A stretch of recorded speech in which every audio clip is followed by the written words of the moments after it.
I remember the way her voice trembled when she said it, like she knew the ground beneath us was about to split open.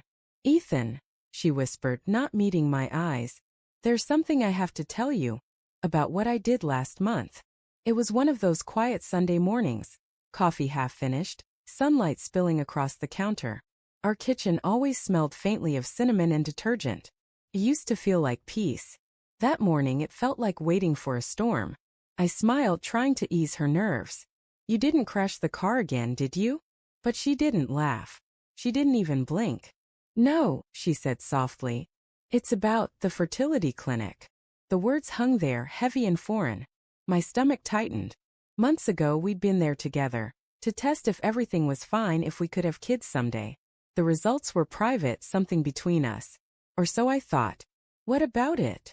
I asked, my voice sharper than I intended. She swallowed hard. You remember the samples you gave? The sperm. My hand froze on my coffee mug. Yeah. What about them? Her lip trembled. I donated them. I blinked, confused. Donated? What are you talking about? They were for us. I know, she said quickly, stepping closer, tears gathering in her eyes. But listen please, my friend Sophie, she and her husband have been trying for years. They can't have kids, Ethan. She was desperate, she was breaking down, and I wanted to help. I stared at her, trying to process the words that made no sense. So you gave her my sperm? Without telling me? She nodded, barely audible. Yes. My world tilted. The silence stretched so long I could hear the refrigerator hum. I set the mug down hard. You stole it. Her eyes widened. It wasn't like that. Exactly like that. I cut in. You took something from me, from us, and gave it away like it didn't matter. She flinched at the word stole. Tears slipped down her cheeks. Ethan, she's my best friend.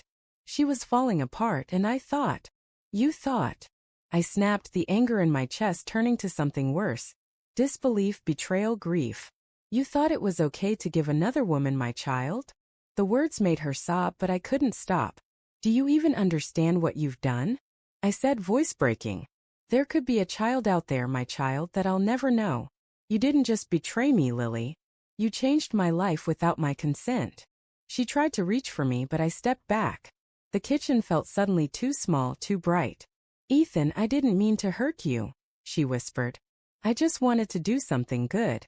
You've always said kindness matters. Kindness. I let out a bitter laugh. Kindness doesn't involve lying to the person you claim to love. She crumbled then, covering her face with her hands. I thought you'd never agree, she sobbed. Sophie was desperate. I couldn't watch her suffer anymore. And you thought betraying me was the solution? Her silence was answer enough. For days I avoided her. I slept in the guest room. I stared at the ceiling at night, haunted by a face I'd never seen. A child that might exist somewhere, with my DNA, my eyes, my smile. And I hadn't even been given a choice. When I finally confronted her again, her voice was quiet. I told Sophie the truth, she said. She said she'll understand if you want to meet the baby someday. The baby. The word hit me like a punch. There's already a baby? Her lips trembled. She gave birth 2 weeks ago. My heart stopped. I sank into a chair, feeling hollow. You let me sit here, eat breakfast, go to work, all while my child was being born? She nodded miserably. I was terrified. I didn't know how to tell you. For the first time I didn't feel angry. I just felt gone, like something inside me had been emptied out. I looked at her, the woman I once thought I'd grow old with, and realized I didn't recognize her anymore. You didn't just betray me, I said quietly. You erased my right to choose what kind of father I wanted to be. That's not love, Lily. That's control.